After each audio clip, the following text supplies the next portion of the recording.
Shalom, puji syukur kepada Tuhan karena sudah menyertai kita, melindungi kita, dan memberkati kita. Pada saat ini saudara-saudara, mari kita sama-sama berdoa bagi mempelajari mendengar firman Tuhan.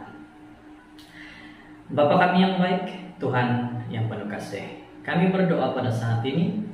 Kami berterima kasih kepada Tuhan memberkati kami dengan memberikan akal yang baik, pikiran yang baik, sehingga kami dapat memahami firman Tuhan renungan pada saat ini dengan baik.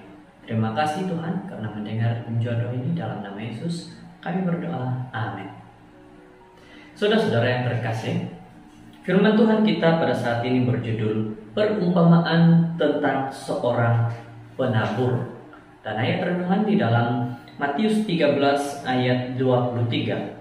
Yang ditaburkan di tanah yang baik ialah orang yang mendengar firman itu dan mengerti. Dan karena itu ia berbuah, ada yang 100 kali lipat, ada yang 60 kali lipat, ada yang 30 kali lipat. Pada zamannya, Yesus berbicara kepada manusia dalam bentuk perumpamaan dengan satu cara yang paling baik untuk menyampaikan kebenaran kepada para pendengar yang ramai dan pelbagai, adalah dengan bercerita. Beberapa perumpamaan telah dikumpulkan bersama dalam Matius 13. Bab ini merupakan salah satu bab utama tentang pemuridan dalam seluruh Alkitab. Perumpamaan pertama dan yang paling diketahui ramai adalah tentang seorang penabur yang telah keluar untuk menabur benih yang melambangkan firman Tuhan jatuh di atas 4 jenis tanah hati manusia yang berbeza. Benih itu berjaya tumbuh dan berbuah banyak dalam hanya salah satu hati. Jadi saudara-saudara, kita diberitahu pada zaman Yesus. Saya rasa bukan lagi zaman Yesus, zaman sekarang juga masih hal yang sama. Manusia lebih senang untuk ditegur dengan cara ada cerita ataupun ada perumpamaan. Itulah yang Yesus ingin sampaikan kepada semua manusia, para pendengar yang mau mendengar pada saat dia berkhotbah pada zamannya. Dia bercerita tentang perumpamaan-perumpamaan. Kalau kita baca di dalam Alkitab, beberapa pernyataan tentang perumpamaan-perumpamaan dinyatakan, sehingga orang-orang itu baru mengerti apa yang Yesus ingin sampaikan, baru mengerti kenapa mereka harus mengikut kepada Tuhan, karena mereka paham melalui cerita yang pendek-pendek tetapi nasihat yang sangat baik. Pada zaman sekarang ini sudah beberapa banyak orang mau ditegur dengan perumpamaan ataupun cerita. Jika kita menegur secara terus menerus, kebanyakan orang tidak dapat menerima, malah marah.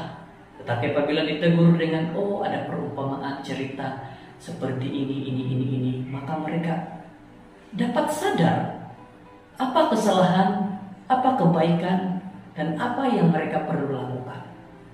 Nah, dalam hati yang diwakili oleh pinggir jalan, tanah berbatu-batu dan semak duri, benih itu hidup sekejap saja dan akhirnya mati sebelum benih tersebut matang.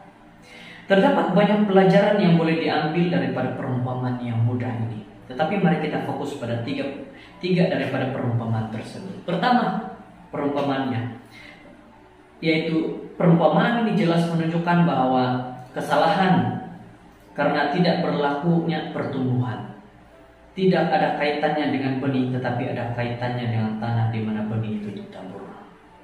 Saudara-saudara, pada saat kita menyampaikan firman Tuhan, kita boleh taburkan firman Tuhan itu di mana saja. Tetapi kalau kita taburkan di tanah yang tidak subur, kita melihat, tetap bertumbuh, tetapi dia tidak bertahan di sana. Seperti itulah perumpamaan daripada perumpamaan pertama ini. Jadi dari permulaan penciptaan Tuhan menghendaki agar semua benih dan semua benda hidup berkembang biak dan bertambah banyaklah. Ini adalah keinginan Tuhan. Kejadian 1 ayat 22. Kedua, tanah itu mewakili hati manusia, berupaya untuk menolong benih yang akan membawa kepada kematian atau menerima benih yang akan membawa kepada kehidupan baru. Benih ini selalu bersedia untuk bertumbuh, tapi hati manusia berkata tidak, dan dengan itu menghalang pertumbuhan benih tersebut. Nah, kita menyampaikan firman Tuhan kepada semua orang. Kita menyampaikan mereka, oh kabar baik Tuhan seperti ini, kabar baik Tuhan seperti ini. Kita sudah tanam, tetapi hati tanah tidak dapat menerima dengan baik. Akhirnya dia tumbuh dan mati lagi. Begitulah yang kedua. Yang ketiga, untuk dipelajari daripada perumpamaan tentang penabur adalah jika diberikan persekitaran yang sesuai. Benih itu mempunyai kuasa yang boleh menyebabkan benih tersebut bertumbuh dan berbuah banyak. Mari kita bertekad untuk menyediakan satu tempat yang subur bagi firman Tuhan untuk mengerjakan mukjizat dalam hati kita pada hari ini. Saudara-saudara, jemput Tuhan agar Tuhan hadir dalam hidup kita dan kita dapat menyampaikan firman Tuhan dengan baik. Bagaimana caranya? Persekitaran hidup kita, apa yang perlu kita lakukan, kita serahkan kepada Tuhan. Jangan biarkan ataupun jangan jadikan diri kita ini tidak dapat membawa Tuhan masuk dalam hidup kita. Dinyatakan dalam firman Tuhan pada saat ini bahwa persekitaran kita adalah sangat mempengaruhi bagaimana firman Tuhan itu akan bertumbuh dalam hidup kita, dalam hidup orang lain juga. Pada saat ini, saudara-saudara, mari kita taburkan firman Tuhan kepada orang juga dan persekitarannya berada dalam persekitaran yang baik. Contohnya seperti ini. Kalau kita menabur firman Tuhan itu dalam persekitaran orang-orang yang merasa mereka diri hebat, mereka sudah mengetahui firman Tuhan, ya mereka akan dengar, tetapi mereka tidak memberikan pertumbuhan yang baik. Nah, kalau kita menyampaikan firman Tuhan kepada mereka yang memerlukan persekitaran mereka, yang mungkin memerlukan Tuhan dalam hidup mereka, maka mereka dapat menerima dengan baik. Kita lihat, jangan kita salah untuk menabur firman Tuhan itu. Semoga kita semua terus diberkati dengan firman ini. Mari kita berdoa. Bapa kami yang baik, Tuhan yang penuh kasih, ajarkan kepada kami agar kami menjadi penabur firman Tuhan yang baik, dan ajarkan kepada kami juga menjadi benih yang subur, sehingga kami dapat mengetahui bahwa Tuhan ada dalam hidup kami. Terima kasih dengan firman Tuhan yang begitu baik, memberikan nasihat kepada kami. Terima kasih, inilah doa kami dalam nama Yesus. Amin.